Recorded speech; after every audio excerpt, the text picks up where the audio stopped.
Hey guys, before we start, I feel the need to make this disclaimer in every video concerning early access games. I am aware of what early access means. However, I don't feel that just because a game is rapidly being worked on, that renders it immune to any form of criticism. I'm providing a review, a critique, an opinion, whatever you want to call it, of the game as it stands today, on the 15th. This game hits early access January 16th, tomorrow, and I'm trying to provide criticisms and feedback and my impressions of this game to let you make an informed decision on whether you think this is worth your money today. If you come to this video in a couple weeks or months, just know that this is most likely going to be rapidly different from what I'm covering here. And you should go to the Steam page and see what the most recent reviews are like, or check out some other recent videos on that topic. Okay, let's get started.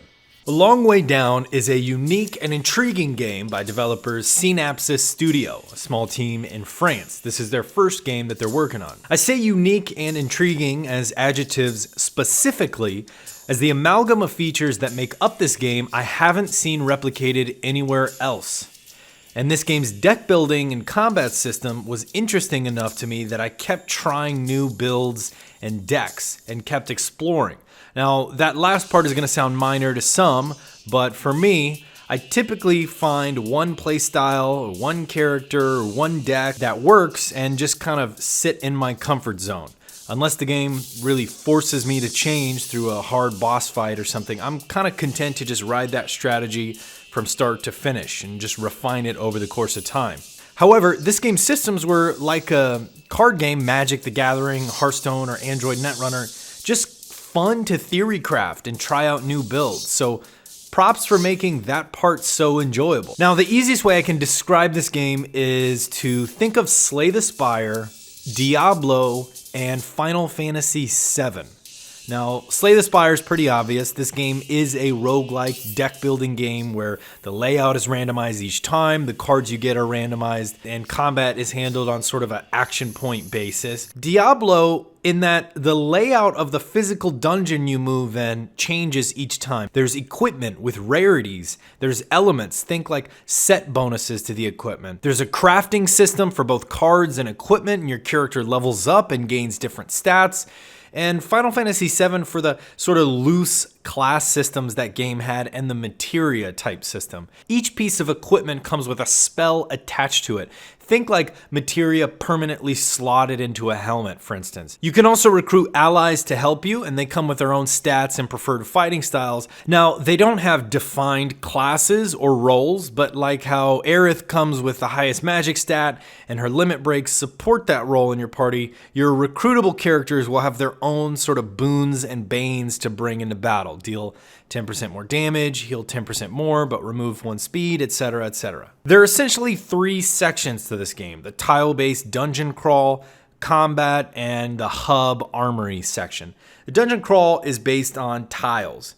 Your character has a speed stat, which governs how many tiles you can move, and an action points total, which governs how many things you can do in a turn. Move, place a tile, fight a monster, pop a potion, etc. You'll collect additional tiles in this mode. Now, these tiles can be placed anywhere where it's legitimate on the map to further your progress. The map will be littered with monsters and other significant tiles with things on them: treasure chests, campfires, shrines, etc.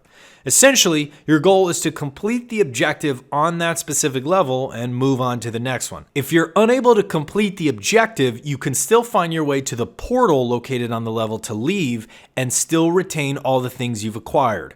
Otherwise, if you die or fail and can't make your way to the portal, you lose everything on that run. You can acquire additional dungeon tiles on your run and add them to your repertoire, and these dungeon tiles will present various things like a tile with no walls, a 3-sided tile, rotating an existing tile, placing a trap, blowing up a tile entirely, or spawning a monster. Additionally, after you move through the tutorial, you'll quickly encounter the Dungeon Master, the big baddie of this game. He'll torment you throughout your journey by using one of your tiles after your turn is over. This will make you think strategically about using your negative tiles before the turn is over, i.e. using your destroy tile on something not important or rotating something not important just to take away that option from the Dungeon Master.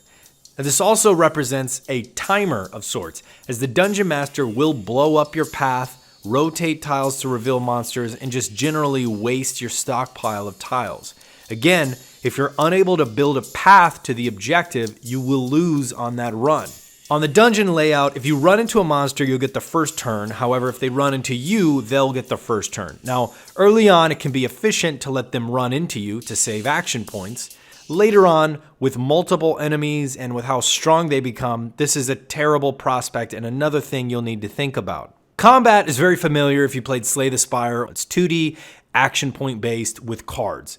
You'll gain an ally in the tutorial mission and notice that he has different stats than the main hero, but both share the same deck of cards. You'll also notice that his weapon is different. Now, this is important, as weapons confer an elemental affinity, which improves by 15% cards that share a similar element. And this opens up a ton of new deck building opportunities. Originally, with just the one character, I tended to stick to whatever his elemental affinity was: earth, wind, lightning, etc.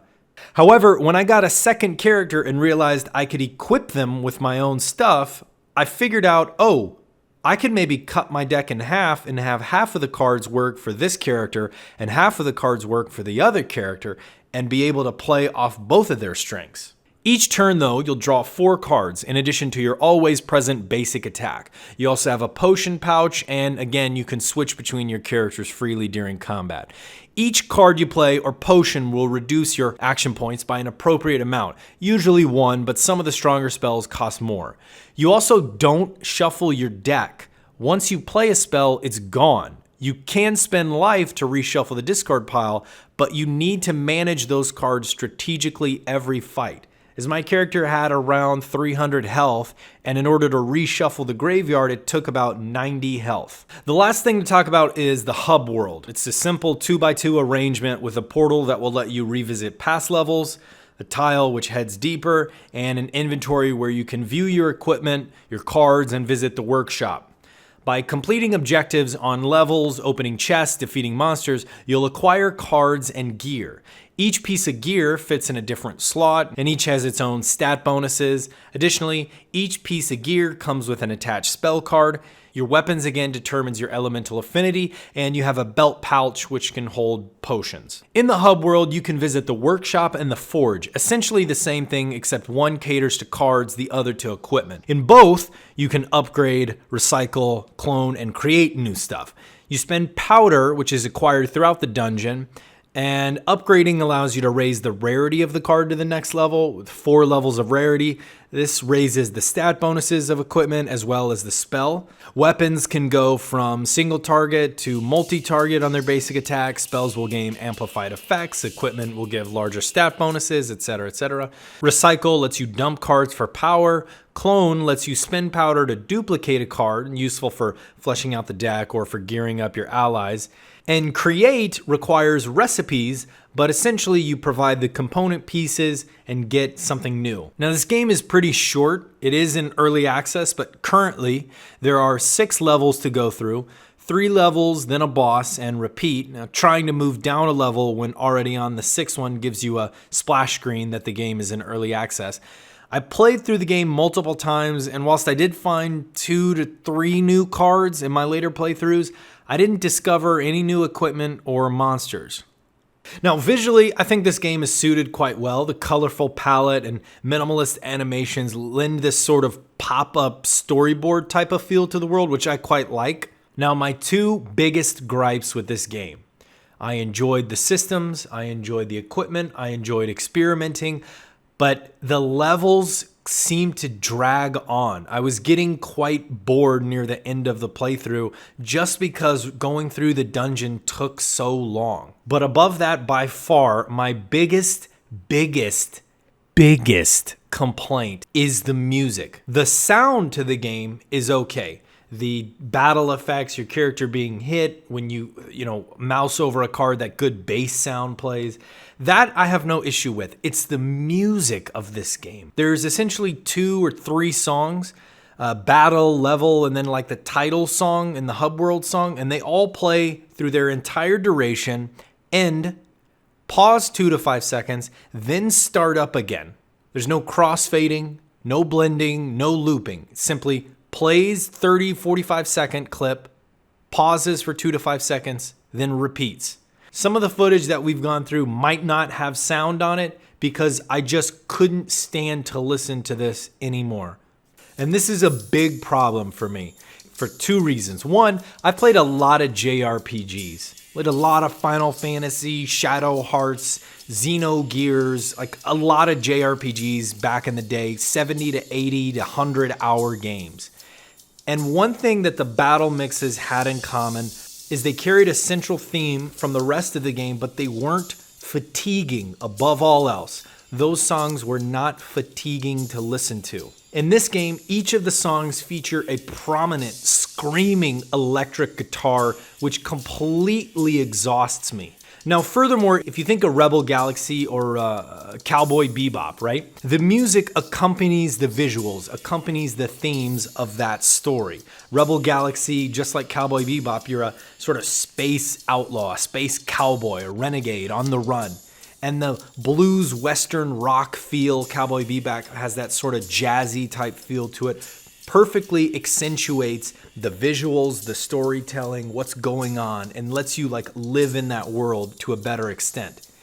In this game, that guitar completely ruins what the rest of the instruments are doing. I think the arrangements are good, and the sort of light, effervescent synth and keyboards with pads behind them really convey this sort of spelunky, underground, cavernous, lost feel. But that guitar makes me want to tear my hair out.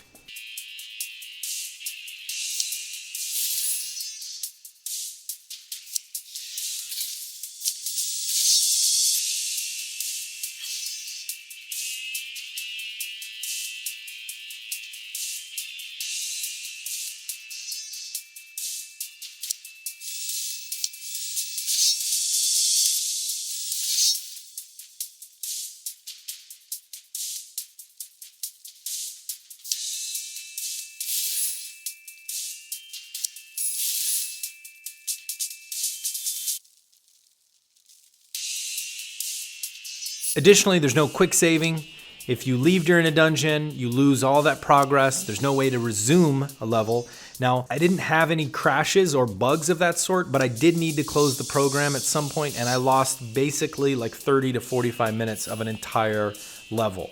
Keep in mind, there's only 6 levels, and the levels are the same each time you replay them. Now, to clarify, the layout is different, right? A chest could be a little bit here, something here, a new monster here, but the types of monsters you encounter, the types of objectives that you're given, the like boss monster, that is static. That's always the same. Every time you do this level, you're gonna get the same objectives, the same boss fight, the same chest that you have to get to, which, as you'd expect, makes it a little bit harder to enjoy grinding or repeating past things, as there's really not much new to engage you. It took me about 2 hours to beat this game, and the only option you have once doing that is to sort of grind or open up a new save file and go through the story again, which is pretty minimalist. Again, not very much time to flesh out a story. Your character is dead, he's trapped in limbo, he has to use these cards to progress, and the dungeon master is trying to stop him. My opinion of this